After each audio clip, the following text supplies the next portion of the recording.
We're going to talk about the other side of the coin, which is that so much of marketing conversations have to do with the production of messaging, but it's a little unclear what the recipients of that messaging are doing. Sometimes talking about how these movies are marketed is like talking about a meal from the point of view of the entree, right? We really want to talk about the people who are eating the meal. So let's talk a little bit about what audiences do. I'm going to take you on a high-speed tour of a bunch of numbers. Don't worry, the numbers and the slides are going to be available in the next 24 to 72 hours.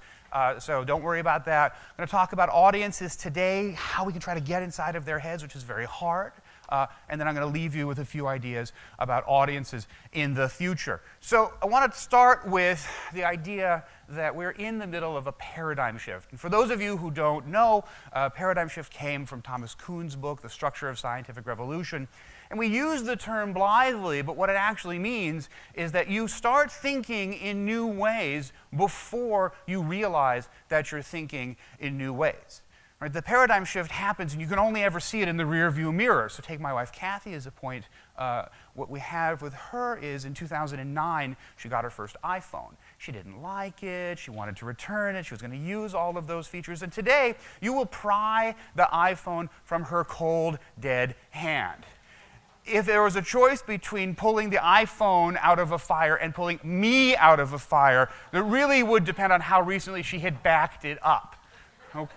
So we're in the middle of a massive paradigm shift across all media. The internet's the biggest thing to happen to the human species in generations. And let's talk about television in particular. We do a lot of "there'll never be another" when we talk, particularly those of us who are over 30, or like myself, well over 40, right? Will never be another MASH. There'll never be another Sopranos. Well, folks, it's much worse than this. There's never going to be another Night Court, okay?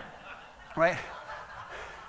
Never again will a third-rate show command such a first-rate audience with so little effort. Right?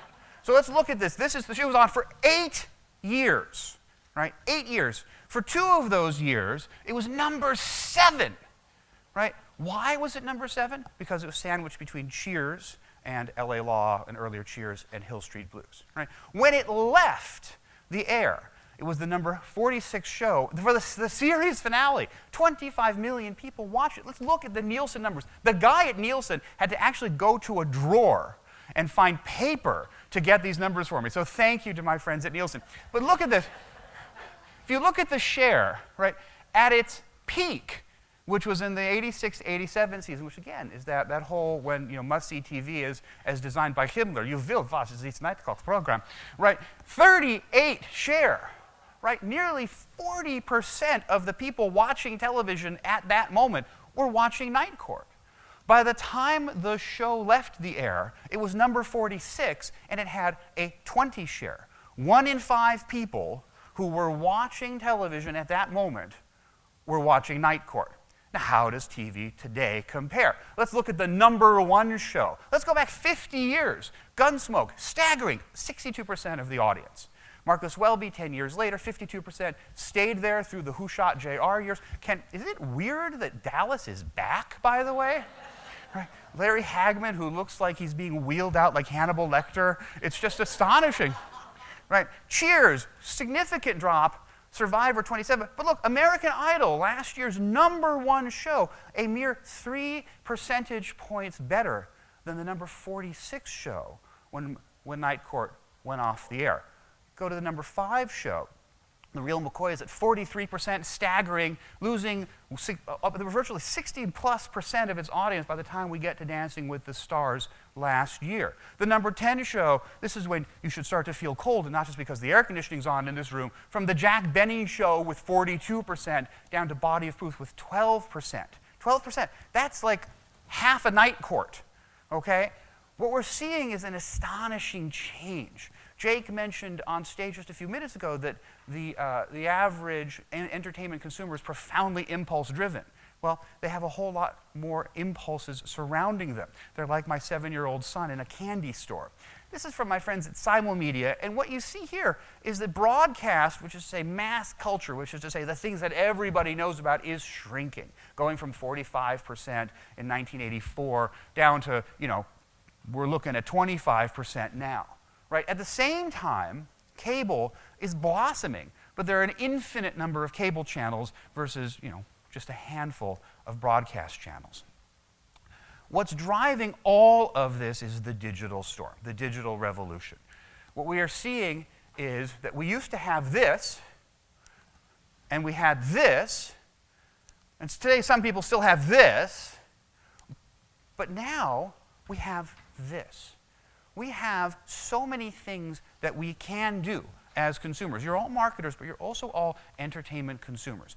This is a slide from Intel back in April, right? I mean, it's an astonishing statement about the things that can go on in 60 seconds. 1.3 million video views on YouTube, 30 hours of video uploaded in 1 minute. What that means is that you've got to work harder to get a smaller audience than the people who were doing this 20, 30, 40, 50 years ago did. And it's only going to get worse. This is from GoGolf.com. It's another perspective on the same thing, right? 2 million internet users watched porn online in 60 seconds. 103 BlackBerries were sold. I think this is a couple of months old. And look here. This is from Pew. And this shows the gadget ownership uptick among adults over the course of the last 6 or so years. And what you see, cell phones up, laptops up, MP3 players leveling off, game consoles, most of which are not portable, up, ebook readers up, tablets through the roof. All of these things are portable. All of these things are increasing. It's making it harder and harder for you guys to get your message through because there are so many distractions. We have a global population of 2 billion plus people online, 30% of the world's population. They spend 35 billion hours a year online. Here in this country, we have the deepest penetration. This is according to GoGolf, which is aggregating from ComScore, Nielsen, and TNS and Pew, about 79% of people online. If you look at the World Internet Project, which is part of the Center for the Digital Future, where I do some work, what you see is that we're at 80% penetration with broadband. Right? Everyone who wants to be online in this country is online. And compared to, we're up there with Sweden and Japan and Israel in terms of astonishing penetration. We're the largest country with the most heterogeneous possible population. Now, we're also the oldest group of users online. We've been online longer than anyone else at 12.3 years. There are no newbies anymore. I used to work in the ISP business. The only newbies are new people, children. And you look at hours online, we spend more time online at home and at work than any other country, 13.3 hours online. For most of the people in this room, that's what happened between yesterday and today, 13.3 hours. But again, we're in the bubble. This is the most important chart because this is from Pew, and it's that left-hand rise of 11%. Right? We have 11% more penetration in less than a year of smartphones. We still don't have close to 50, we're getting close to 50%, right? Mobile, and I'll talk about mobile again later. But again, 11% up, right? 12% of the people, who are these people who don't have a cell phone? So we're talking about fragmentation. We talked about fragmentation with the television audience. Let's also talk about fragmentation with the movie audience. So what we saw last year, this is from the MPAA, is that box office was strong. There was $1 billion more in the box office globally, but that was all coming from overseas. In the US and Canada, we saw a slight decline in ticket sales over the course of the year based on, in comparison to the previous 2 years. However, this is kind of a false comparison. We had two really crazy things happen in 2009 and 2010. Global economic collapse, little thing. And also Avatar, big thing, right? Avatar, which completely skewed all of the baseline results for 2 years. So what about this year so far? These numbers are from Box Office Mojo. It looks like we're having a pretty good year. Now this is gross on the left. It's a little easier to see how good a year we're having. This is year to date compared to the previous several years. If you go to slice it by ticket sales, you say, holy moly, we're doing a really good job. The gross, going back for a second, a lot of that is inflation based on ticket prices and more expensive tickets for IMAX and 3D.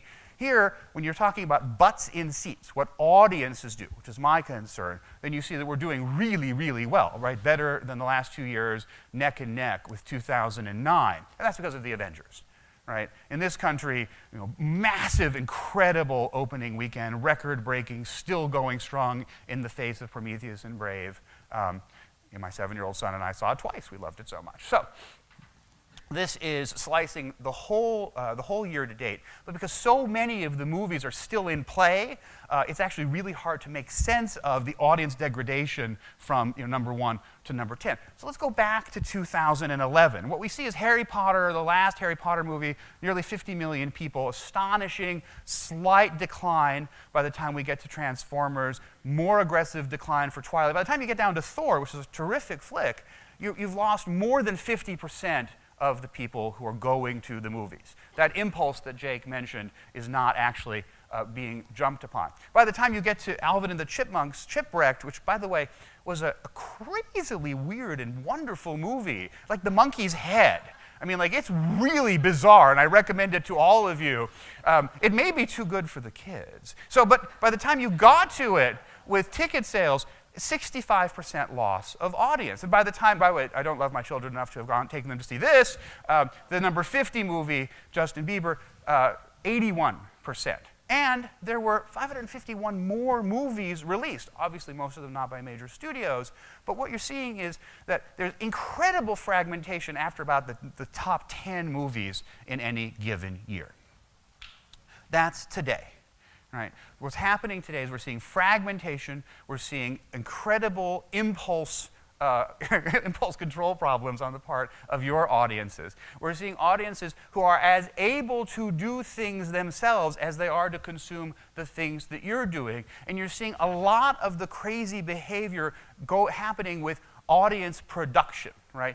I'm not really crazy about consumer-generated content because it's very reductive. Audiences are more than consumers. Users makes them sound like they're doing drugs, but at least it's a little closer to what they're doing. What users are doing, you always want to look at the things that are driving immense change in user behavior. Texting and photo sharing, right? It's not about an individual platform. It's not about an individual vendor. It's about the behaviors, right? Facebook would not be what it is today without photo sharing. They're the biggest photo sharing site around. Once they figured out, because they saw that everybody was changing their profile picture 8 times a day, they started doing stuff with photo sharing, right? Texting, again, that's the thing that links smartphones and feature phones. If you're trying to do something with an audience and you can do it on a texting platform, golly, are you in business? So that's today, right? We're seeing more busy people who are fighting against more things to get more done, and you're having to compete more for less of their attention. Let's talk about tomorrow. What is likely to happen with the consumer tomorrow? Well, first of all, mobile, it's going to be really big. Aren't you sick of hearing that? Mobile's going to be big. Okay, great. At this point, mobile is in fact so big that it's pointless to talk about mobile. It's kind of like talking about broadband as if dial-up were still a serious consideration, right? Right. Mobile is the lifeline for people. I talked about my wife before. If you look at the latest baby center data, mothers with children 4 and under predominantly have smartphones. That's not a behavior that's ever going to change. So we've got mobile. But let's talk about how mobile's changing things in the short term. Karen Michaels, are you in the room? Are you here? There she is. Thank you. She's the one who she pulled all this information from AOL's movie phone. Thank you to her and to AOL. Just look. When they allowed people to buy movie tickets in 2009, so 2 years after the iPhone, right? And 1% uptake the next year, 2%, and then shazam, right? 15% uptake, and then 14% so far this year.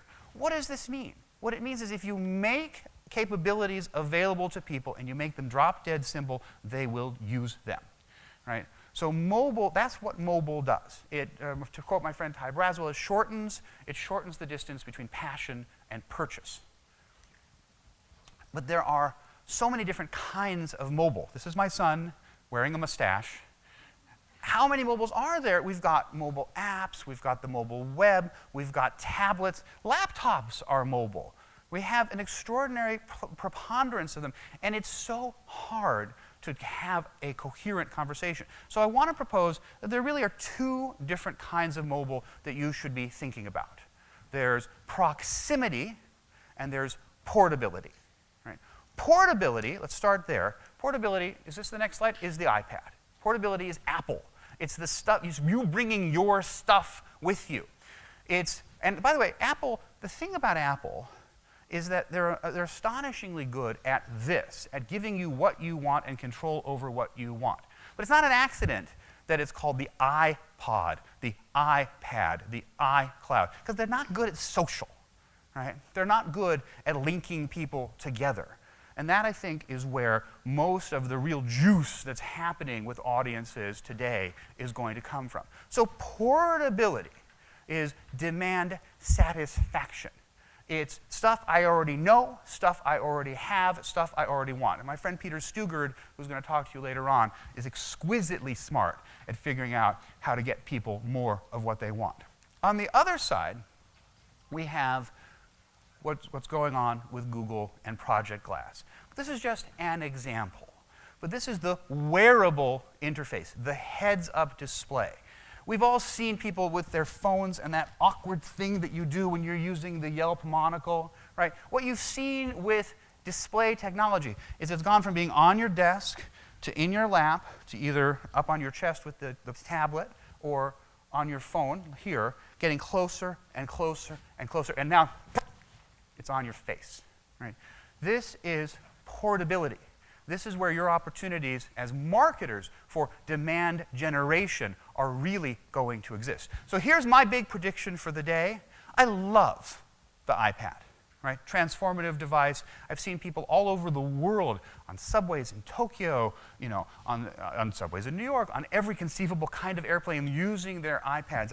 We've seen a degradation in the laptop market because of the tablet computers. We've seen Microsoft, always a really, really savvy, fast follower, coming in with the Surface. My prediction is that the iPad is a transient phenomenon. I think you've got iPads and tablet computers for about another 5 years. But I think what we're going to see increasingly is more of the hardware going away and the information layer being between your eyes and reality. And that's a very exciting trend for you all to jump to because, again, if you can get closer to the eyes, then those impulses that Jake was talking about are going to be more powerful. So Farhad Manjoo, who is really a smart journalist covering this, he wrote a wonderful piece in Technology Review. You will want Google Glasses. I recommend it to all of you. It's not just me pontificating about this. And this is, again, remember I talked about photo sharing? So here's why photo sharing is a big deal. This is a picture by Sebastian Thrun, who's one of the engineers on Google Glasses. He had the glasses on as he was wheeling his son, right? And he managed to snap the picture. If you go to the Google Plus, it's still there, the Google Plus Project Glass page. Okay, the rest of you can look it up when you get home. If you go there, what you'll see is they're really driving photos and photo sharing for Google Glasses. And that's because that is the engine of growth and adoption for new technologies. I couldn't get this picture with any device that I have, right? If I wanted to do a facsimile of this picture, I would have to be spinning, like with my wife standing behind me, right? It's impossible. So what Google's doing with the glasses is they are, that phrase, you know, the blue ocean strategy, they're finding a blue ocean of human behavior. It's not just Google. 4eyes and Vuzix are doing heads-up displays. I'm just using Google as a convenient example, but the wearable interface is the thing that's going to make mobile more transformational than it has been before, and is the single greatest threat to the hardware dynasty that is Apple. And here's another example. Before we even have these heads-up displays, this is from Pew, and this is showing the growth in location-based and geosocial. Right? Again, in less than a year, May 2012 to May 2011 to February 2012, from 55% to 74%. People want this. They want, it's we, my friend Shelley Palmer's phrase, what I want, when I want, where I want it, all the time.